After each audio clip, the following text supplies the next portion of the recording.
ट्रिपची खरी मजा तर तेव्हाच असते जेव्हा आपण मनापासून ठरलेली एखादी गोष्ट पूर्ण होते.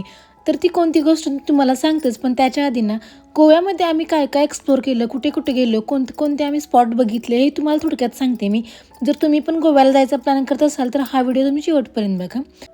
गोव्यामध्ये साऊथ गोवा आणि नॉर्थ गोवा असे 2 भाग आहेत.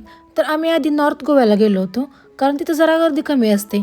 सगळ्यात आम्ही आधी कळंगूट बीचवरती गेलो. तिथं बोट राईड एन्जॉय केली आणि तिथं अजून अशा बऱ्याचशाच वॉटर राईड आहेत. त्यानंतर आम्ही पणजीला गेलो. तिथं अशी बरेचसेच ठिकाणं बघण्यासारखी आहेत. सगळ्यात आधी आम्ही चर्च बघितलं.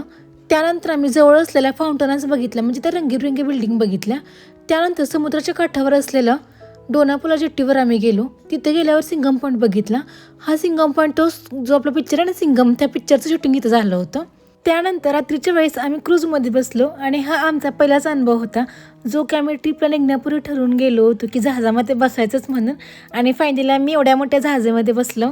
खूप एन्जॉयमेंट केली आम्ही, डान्स एन्जॉय केला, म्युझिक एन्जॉय केलं. त्याचसोबत आम्ही क्रूजमध्ये डिनर पण केला आणि असं झालं आमचा दिवसाचा गोड शेवट.